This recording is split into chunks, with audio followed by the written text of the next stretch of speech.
Muy buenas noches, bienvenidos a su programa El Análisis de la Noticia. Como siempre es un gusto informarle y acompañarle en el análisis junto a Julio Talamonti. ¿Cómo estás, Julio? Buenas noches. Sandy, muy bien, buenas noches. Acá precisamente saludándote a ti y saludándolo a usted en casa, porque tenemos 3 temas de análisis, a cual más importante uno de ellos.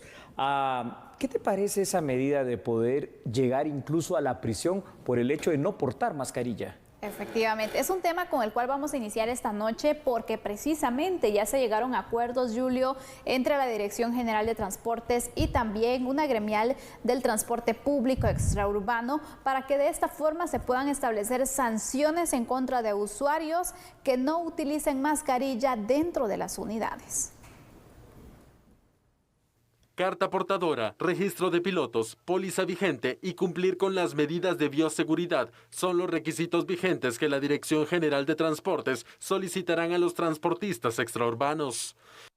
Según el portavoz de la institución, los pilotos deben portar obligatoriamente el seguro de pasajeros. Además, se realizarán para los próximos días operativos de supervisión en carreteras para vigilar el cumplimiento de las medidas y capacidad de las unidades de acuerdo al semáforo epidemiológico. La Dirección General de Transportes no está emitiendo ningún permiso adicional o algún permiso especial, sino que los porteadores que ya están autorizados, ellos tienen en su poder lo que es la carta porteadora, formato de horarios, registro de pilotos y también la póliza de seguro vigente. Estos son los documentos que se estarán solicitando al momento de que se hagan los operativos. Entonces, si un porteador ya está autorizado por la Dirección General de Transportes, es importante señalarle que no debe venir acá a pedir o tramitar algún permiso especial, sino que los documentos que ya lo acreditan como porteador autorizado son los que él debe cargar todos los días para que al momento de que los inspectores en los operativos lo tengan, él los pueda mostrar. Previo a reiniciar las labores o la circulación del transporte, deben implementar el protocolo de bioseguridad que la Dirección General de Transportes elaboró, y ya implementado este protocolo, ellos ya pueden prestar el servicio con los documentos que también ya hemos señalado anteriormente. Dentro de este protocolo lo que se señala es que los pasajeros se les debe tomar la temperatura al abordar la unidad, previo a abordar la unidad, también limpieza de calzado, aplicación de gel y principalmente el distanciamiento físico dentro de la unidad. También el piloto debe estar cubierto en una cabina o tiene que estar separado de los pasajeros, y no se permite el consumo de ningún tipo de alimento dentro de la unidad, únicamente bebidas hidratantes, pero lo que queremos prevenir con esto es de que ellos se quiten la mascarilla y que vayan comiendo. Entonces no se permite ni que consumen alimentos dentro de la unidad, ni que tampoco se suban vendedores a ofrecer algún tipo de producto. Esto está totalmente prohibido. Una vez ya se tengan listos los protocolos, dentro de los cuales está también la higienización de la unidad antes de iniciar la circulación y al llegar a su lugar de destino. Entonces ya una vez implementados los protocolos, ya pueden empezar a prestar el servicio con los documentos que se detallan, que son los que la Dirección General de Transporte les da de ser porteadores autorizados. El uso obligatorio de mascarilla para piloto y pasajeros, la desinfección de las unidades antes de iniciar el día de servicios y la toma de temperatura, entre otros, son las medidas de bioseguridad obligatorias que tendrán que cumplir tanto usuarios como pilotos. Al momento de incumplir con las disposiciones establecidas, se impondrán sanciones a usuarios y pilotos de las unidades. Según las autoridades, si un pasajero se quita la mascarilla dentro del bus y se niega a bajar de él, podrá ser detenido y remitido a un juzgado bajo señalamientos de infringir los reglamentos o disposiciones de la autoridad relacionados a seguridad común. ¿Qué tema, no? Porque definitivamente que el transporte público extraurbano es uno de los servicios más esperados. Veamos unos datos, por favor, en el contexto de lo que estamos analizando en esta noche. La población guatemalteca, Sandy, durante esta ya reactivación o empezando la nueva normalidad, espera la reactivación de la manera más pronta posible del transporte público, tanto urbano como extraurbano. Sin embargo, el poner los buses nuevamente en funcionamiento conlleva el cumplimiento de una serie de medidas de bioseguridad que deberán seguirse de manera obligatoria. De hecho, para ser más claros y concretos, para que usted lo sepa y lo conozca, de conformidad a nuestra ley penal, amparados bajo el artículo 495, obviamente del Código Penal, podrán ser sancionados con prisión de 15 a 30 días a aquellos pasajeros que no porten mascarillas dentro del bus. Esto derivado no solo del peligro, Sandy, que representa para él y el resto de pasajeros, sino que además por el incumplimiento de disposiciones vigentes en todo el territorio nacional. Recordemos una cosa, estamos todavía dentro de un estado de calamidad y por eso esto, aunque no constituye un delito, sí constituye una falta al cumplimiento de estas disposiciones específicamente.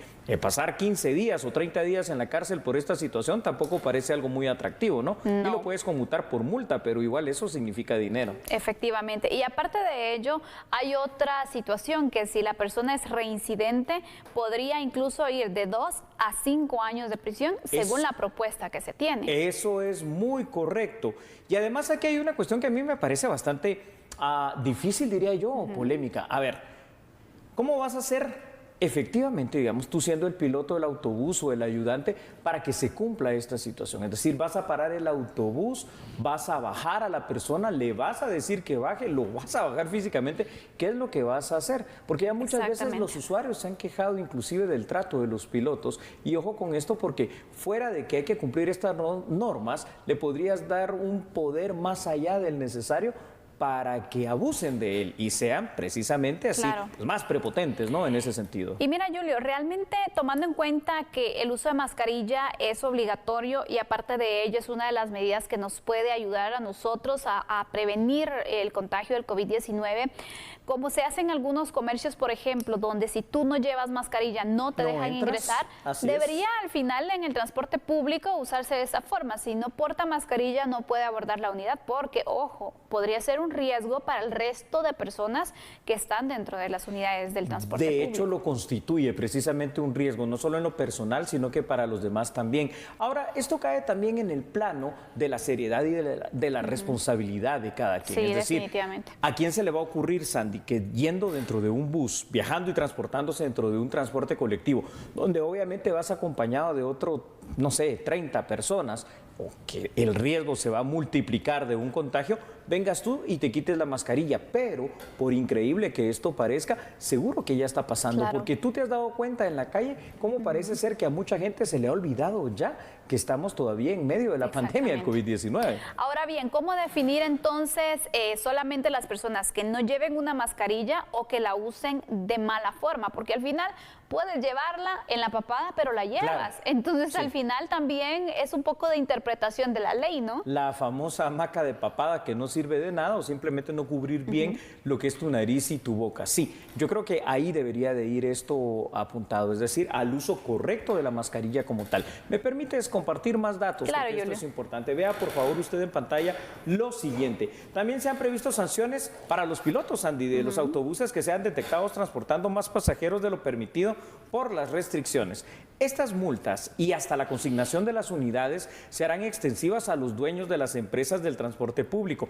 Es de recordar, y aquí volvemos al plano de lo que estamos hablando en este instante, la indisciplina social que muchas veces prevalece en nuestro país, lo cual hace previsible que no se vayan a respetar por todas las personas los lineamientos para el uso correcto de los autobuses. Por ello, la opción que queda para las autoridades será el de aplicar las sanciones penales, que ya estamos hablando de ellas, y las sanciones pecuniarias, es decir, de dinero, pues parece ser la única opción para recalcar la importancia de la obligatoriedad en el cumplimiento de las normas de bioseguridad. Julio, por el hecho de que ya establece sanciones en cuanto a cárcel, ¿esto no se debería de realizar por medio de una ley que debe pasar por el Congreso de la República o es válido hacerlo por un acuerdo ministerial?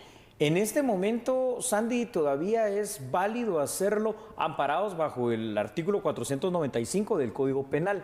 ¿Por qué? Recordemos que en Guatemala tenemos tipificados los delitos menores, a los cuales les llamamos faltas, que conllevan hasta un máximo, por ejemplo, de 5,000 quetzales como sanción, y posteriormente a eso ya empiezan los delitos de una magnitud más amplia. Dentro de esto hay varias opciones, no solo el 495 del incumplimiento de disposiciones que en este momento, aunque sean transitorias, son de obligatoriedad para todos, sino que también recuerda que tenemos otros artículos que nos dicen del riesgo de contagio en una pandemia y del incumplimiento ante estas situaciones que pueden sumarse a este. Yo creo que más legislación no se necesita, pero ¿sabes qué sí se necesita, Sandy, en mi criterio? Que se cumpla esta cuestión. Es decir, si de verdad se van a sancionar sancionar a las personas por esto, pues que empiece a tocarse el bolsillo a las personas, y es la única forma en que el guatemalteco va a aprender esa disciplina social de seguridad. Por supuesto, y recordemos también que dentro de las modificaciones no solamente va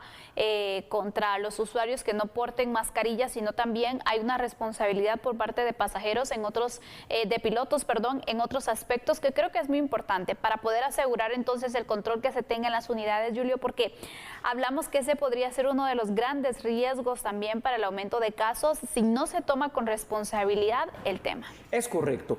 Cada una de estas medidas necesarias para la reactivación laboral, para la reactivación económica y para la reactivación de todo tipo de situaciones en nuestro país lleva con sí eso que tú acabas de decir, es decir, riesgos inminentes de más contagios, riesgos inminentes de que la pandemia, pues en lugar de detenerse, vaya a crecer, pero dependerá también no solo del cumplimiento de la norma, del respeto de la misma, sino que sobre todo de la conciencia de cada uno de nosotros, de entender que estas medidas no son por capricho, del cumplimiento de la situación de llevar la mascarilla, nos guste o no nos guste, no es cuestión de gustos, es cuestión de seguridad. Y entonces, bueno, me parece al final de cuentas oportuno estos aparentes acuerdos que se han llegado para que se respeten, ojalá, al menos en lo que estamos hablando en este momento, que es el transporte público extraurbano, Sandy. Así es, y bueno, esto es lo que ha pasado en las últimas horas. Por supuesto, todavía no está en ley porque falta la publicación en el diario de oficial. las reformas de este acuerdo ministerial, y por supuesto usted esté atento para ver cómo queda finalmente este proyecto.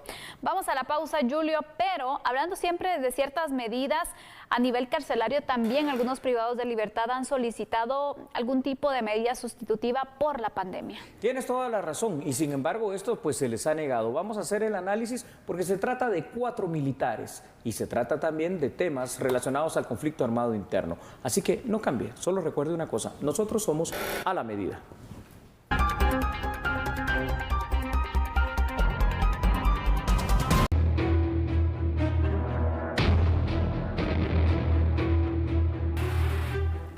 Gracias por seguir en sintonía. Vamos a darle a conocer ahora nuestro segundo tema, porque la Sala Primera de Mayor Riesgo rechazó otorgar una medida sustitutiva a 4 militares que han sido sentenciados por crímenes durante el conflicto armado interno. Los procesados y militares retirados Francisco Luis Gordillo, Manuel Antonio Callejas y Manuel Benedicto Lucas García fueron sentenciados con penas de 33 a 58 años de cárcel. Los jueces del Tribunal C de Mayor Riesgo en mayo del 2018 los encontraron culpables por la desaparición de un adolescente y otros hechos criminales cometidos durante el conflicto armado interno en Guatemala. La abogada defensora pidió a los magistrados de la Sala Primera de Mayor Riesgo que se les otorgara un arresto domiciliario, que las penas de prisión fueran cumplidas en sus residencias. La defensora alegó que los militares retirados son parte de la población reclusa vulnerable ante la pandemia por el COVID-19.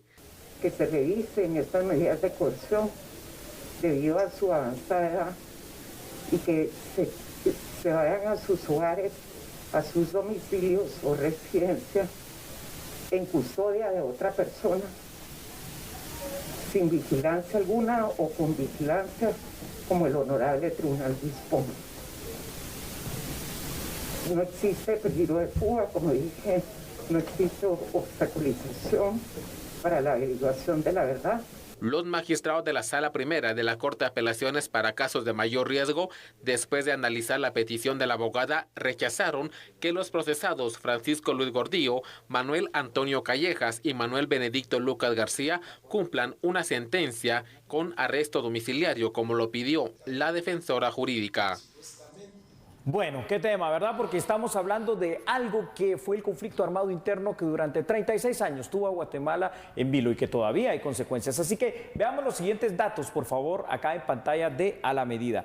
Como de todos es sabido, Sandy, en el periodo comprendido desde el 13 de noviembre del año de 1960 al 29 de diciembre del año de 1996, se combatió en Guatemala lo que se llama la guerra civil, el conflicto armado interno. Durante el gobierno del presidente Álvaro Arzú se firmó, como tú recordarás también, el último de los acuerdos de paz, donde se otorgó además amnistía total para los 4 grupos que conformaban la guerrilla guatemalteca, en aquel momento ya organizados bajo el nombre de URNG.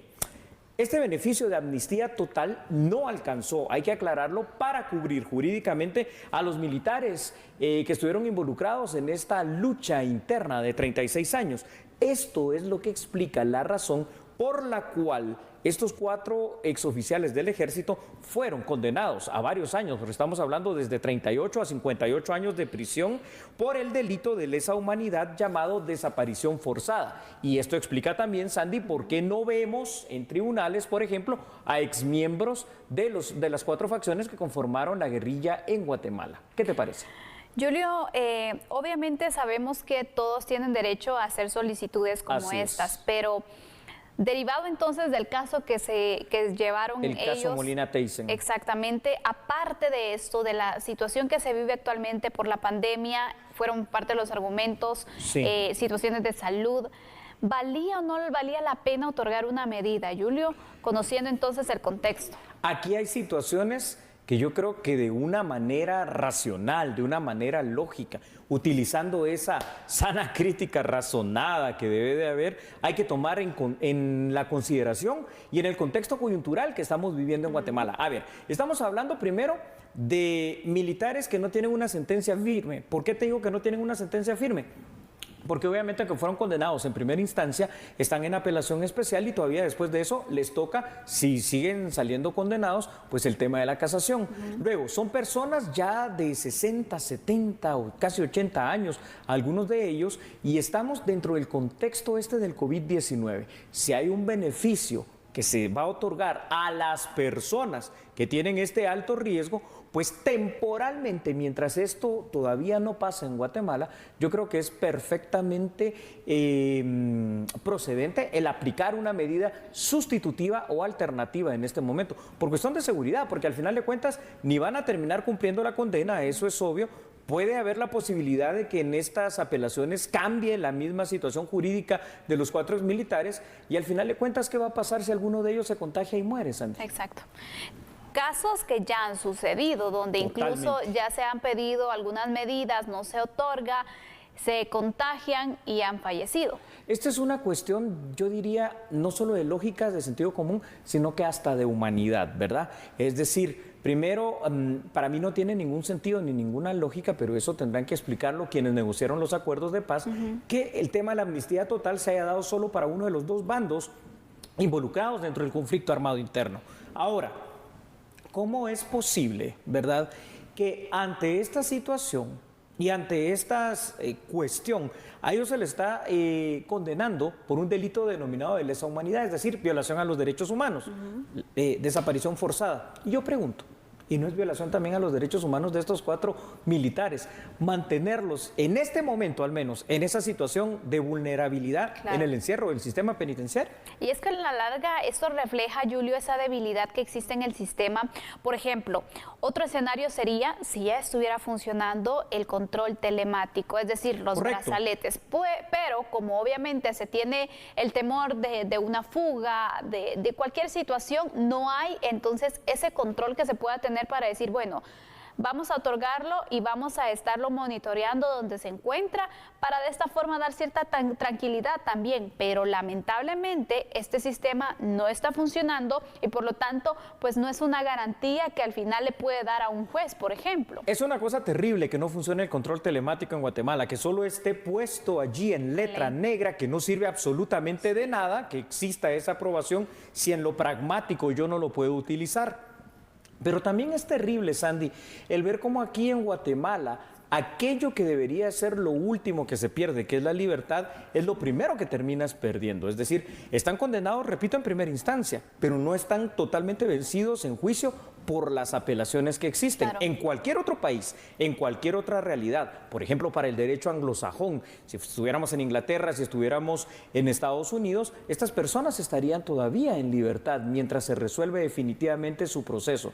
Entonces, uno aquí no entiende, ¿verdad?, por qué no hay esa situación, no solo de lógica, sino que inclusive hasta de seguridad por las mismas personas. Y parece hasta un poco injusto esta situación. Por supuesto. Hay otros datos y yo te quiero pedir en este momento que puedas compartirlos con nosotros. Por supuesto, Julio. Veamos en pantalla entonces porque Haciendo uso de los recursos legales a su disposición, en audiencia de revisión de medida, la defensa técnica solicitó el arresto domiciliario como medida sustitutiva. La petición de la defensa se ampara jurídicamente, primero, en el hecho que no es una sentencia firme, ya que aún hace falta resolverse la apelación especial y eventualmente la casación.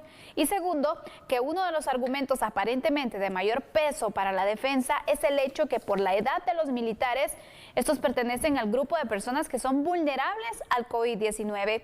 Aunque no lograron su objetivo en cuanto al beneficio del arresto domiciliario, esto no significa que los 4 exmilitares no tengan el derecho a que se resguarde su salud y lo pueden presentar nuevamente, Julio, este tipo de solicitudes. Eso es muy cierto. ¿Por qué? Porque al final de cuentas los derechos humanos siguen estando vigentes y uno de los 30 derechos humanos, esto hay que recordarlo, es el derecho a la salud. Otro de los 30 derechos humanos definitivamente es el derecho a la vida y aquí están poniendo en riesgo la vida de estas personas. No estamos diciendo que no enfrenten el proceso penal, de hecho ya lo están haciendo, pero lo que sí estamos tratando de que la gente entienda es cómo funciona a veces de perversa la llamada justicia, porque termina también cometiendo varias injusticias, termina cometiendo varias arbitrariedades. Se les está juzgando a estos 4 militares por una aparente o supuesta o comprobada, según por lo menos en esta primera instancia, violación a los derechos humanos, pero en este momento se les viola los derechos humanos a ellos. Entonces aquí vemos como una de cal y una de arena por parte del Estado guatemalteco y eso es lo que en mi criterio no tiene ninguna lógica ni en lo jurídico ni en el aspecto simplemente humano, ¿verdad, Santi? Definitivamente. Así que eso es lo que ha sucedido nuevamente. Se tiene una solicitud de una medida sustitutiva por el contexto del COVID-19. Nuevamente se niega la misma, Julio. Yo creo que ya deben de tomar una decisión o al menos pues crear algún plan o proyecto en el sistema de justicia para estos casos, porque mira cuántos meses llevamos ya de la pandemia. Supuestamente ya existe, pero no se aplica, ¿eh? Todavía no se aplica. ¿Por qué? Y con esto terminamos, porque supuestamente esto debe de aplicarse para mujeres embarazadas, para mujeres que tienen ahí a sus hijos en prisión, que hasta los 4 años lo pueden hacer, y para grupos vulnerables, que son las personas con enfermedades crónicas y las personas que sobrepasan los 60 años. Pero en la práctica no se está haciendo. Así que júzguelo usted, véalo usted y analícelo, porque usted tiene siempre el mejor concepto allá en su casa. Nosotros continuamos con la información aquí en A la Medida. Y continuamos con noticias judiciales porque el abogado defensor del exdiputado al Parlacén, Otmar Sánchez, aseguró que la decisión de un juez de anular la orden de captura de su patrocinado está apegada a la ley. El Ministerio Público vincula al exdiputado al Parlamento Centroamericano Otmar Sánchez al caso penal Botín, registro de la propiedad. El abogado Jaime Hernández aseguró que la decisión del juez sexto Carlos Toledo de anular la orden de captura de su patrocinado está pegada a derecho, porque la Fiscalía a cargo del proceso pidió la orden de aprehensión en un juzgado diferente. El Ministerio Público el 14 de enero del presente año tenía conocimiento de que mi patrocinado todavía no había entregado el cargo de diputado del Parlamento Centroamericano. Sin embargo, el 14 de enero a las 12 horas, teniendo conocimiento que había juzgado contralor, no fue a pedir la orden de captura a ese juzgado, sino que fue al juzgado de diligencias urgentes y cabalmente a las 12 horas en punto registra el sello de recibido de esa orden. Según el abogado, el exdiputado al Parlacén, Otmar Sánchez, tiene toda la intención de resolver su situación jurídica en los tribunales de justicia y por esa razón fue citado para audiencia de primera declaración en octubre de este 2020. Hoy el juez ha resuelto de conformidad con la ley, dejando sin efecto la orden de aprehensión y señalando fecha para el 27 de octubre a las 9 de la mañana para poder llevar a cabo la primera declaración.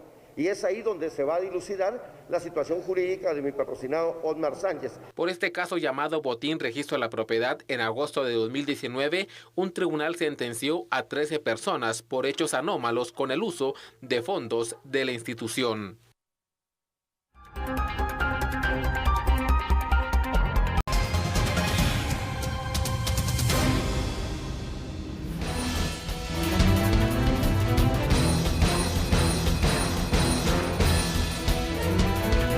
aquí en A la Medida le decimos algo. Qué bueno, ¿no? Que se piense reactivar el transporte extraurbano, ya hablamos de él. Ahora hablaremos del transporte urbano, pero no en la reactivación. Si usted mañana tiene algún compromiso, obviamente compromiso laboral, alguna reunión o cualquier otra situación, tome en cuenta que para mañana está anunciada una marcha pacífica, Sandy, precisamente organizada por esta gremial de transportistas urbanos. Y tú te preguntarás, como todos los televidentes, ¿por qué? Porque están exigiendo una reunión directa con el presidente Alejandro Giammattei para llegar a una solución en cuanto a un tema. ¿Cuál es el tema? El precio del transporte. Efectivamente, y aparte de ello, es el subsidio que también se está solicitando.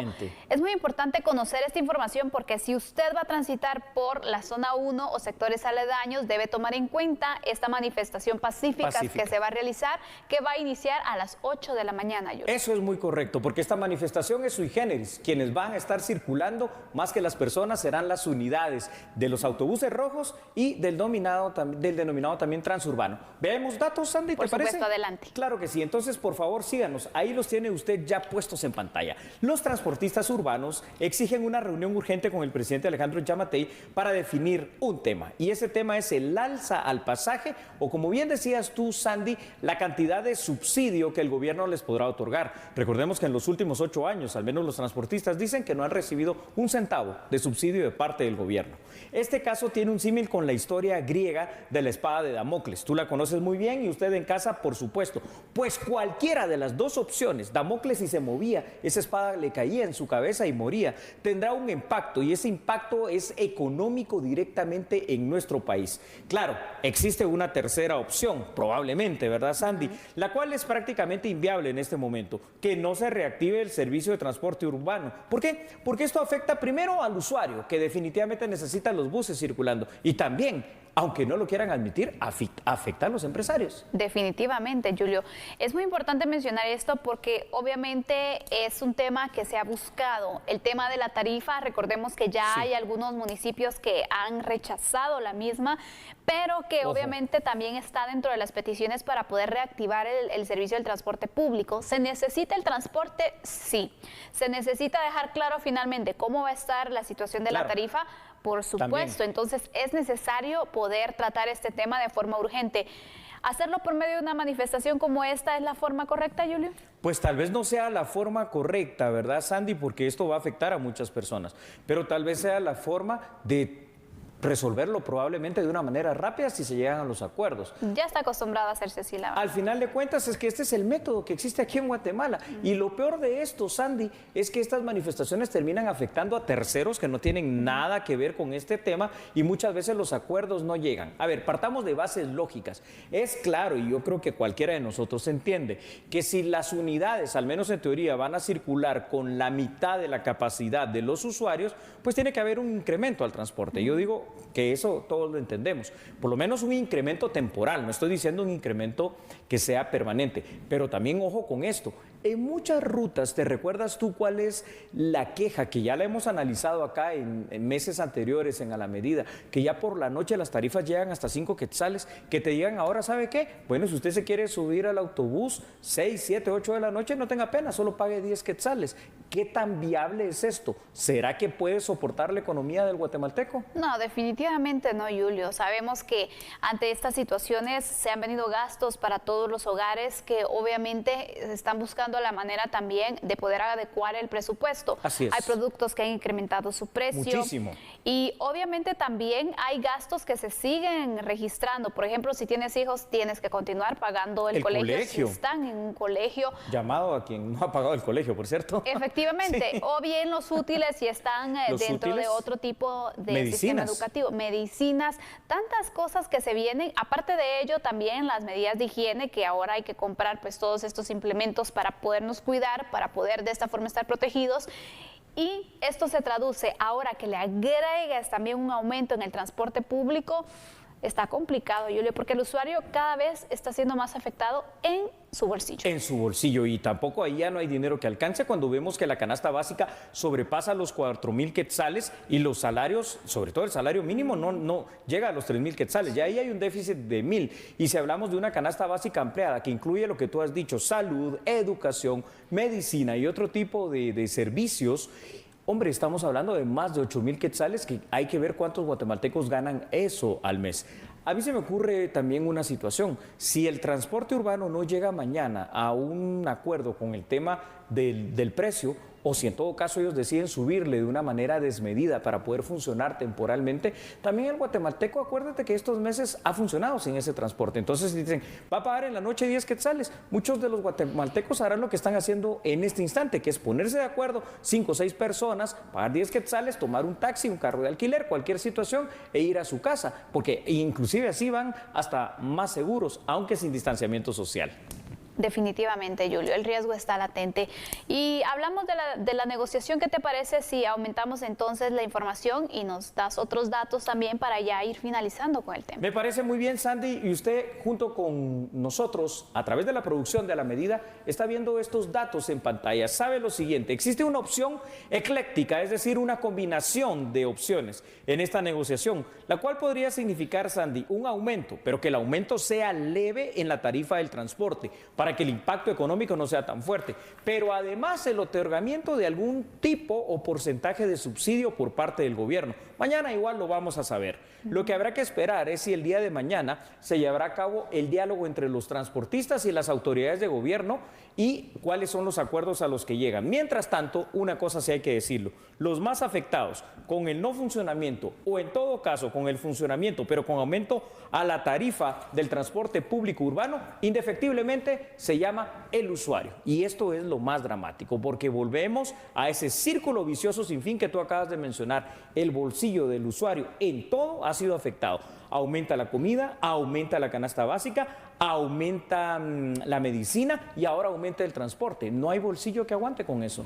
Definitivamente que no, Julio. Vamos a finalizar entonces con esta información. Mañana, recuerde, desde las 8 de la mañana inicia esta manifestación pacífica con rumbo hacia el Palacio Nacional para que usted lo tome en cuenta, busque vías alternas si va a circular por el sector o si no es necesario que salga de su casa, no lo haga.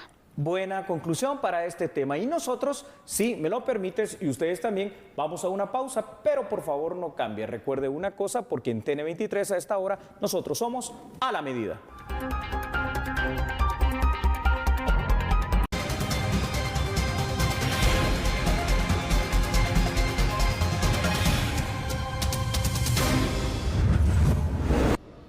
Hemos regresado para informarle lo siguiente. ¿Ha escuchado usted hablar del derecho de defensa? Bueno, si no lo ha escuchado, búsquelo por favor. Artículo 12 de la Constitución o artículo 103 del Código Procesal Penal. ¿Pero por qué le hablo esto? Porque en Guatemala, cuando una persona es aprehendida, es decir, capturada, tiene el derecho constitucional a una defensa técnica gratuita, la cual está a cargo, si no puede costearlo con un abogado particular, del Instituto de la Defensa Pública Penal, particularmente en esta época, donde el número de aprehensiones se ha incrementado. Vean la información, por favor. Desde que inició la medida de restricción de movilidad, 38.000 personas han sido capturadas por no respetar el toque de queda. 16.000 aproximadamente se encontraban en estado de ebriedad. Personal de la Defensa Pública Penal ha prestado servicio a 8.610 personas. Aparte de ello, hemos atendido a 315 personas por estarse trasladándose en estado de ebriedad en las calles. Al detenerse una persona, llega al tribunal y se le pregunta por parte del tribunal si tiene o no un abogado de su confianza. Al no tenerlo, ya los encargados del tribunal se encargan de comunicarse con nosotros a nuestras oficinas para requerir los servicios de un defensor público. Las personas están el tiempo que la ley refiere. La policía tiene 6 horas para poner a disposición a los aprehendidos y el juez tiene 24 horas para poder escucharlos. Sin embargo, debo reconocer que el sistema de justicia ha funcionado muy bien en este sentido. El abogado es gratuito y presta servicio en todo el territorio, especialmente en la ciudad, Misco, Chiquimula, Quetzaltenango, Villanueva y otros.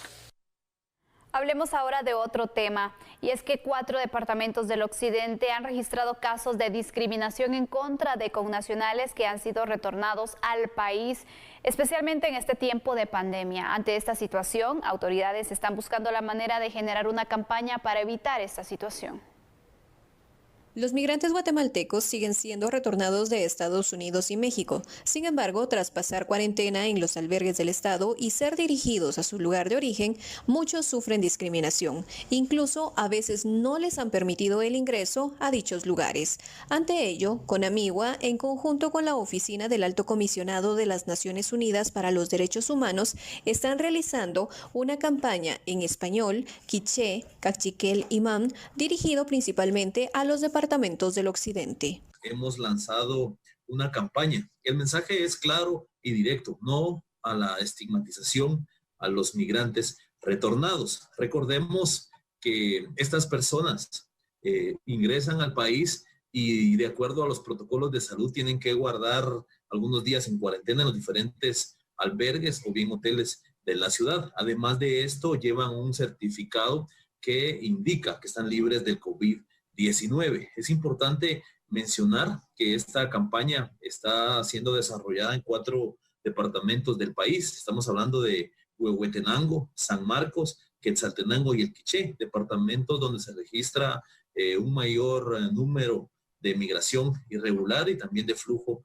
migratorio. Es importante mencionar que esta campaña fue en coordinación y con apoyo de la Oficina del Alto Comisionado de las Naciones Unidas para los Derechos Humanos, quienes nos apoyaron a grabar estos mensajes y hacer conciencia a los líderes comunitarios, a las mismas comunidades y a las familias para que reciban con los brazos abiertos y como se merecen a nuestros hermanos migrantes retornados, quienes ya cumplieron cuarentena. Hasta este día, casi 9,000 migrantes guatemaltecos han sido retornados de Estados Unidos y México desde que comenzó la pandemia de COVID-19 en el país, y para esta semana se espera que ingrese un vuelo diario. Gracias por su sintonía. Mañana aquí lo esperamos a las 21 horas. Feliz noche, que descanse. Chao.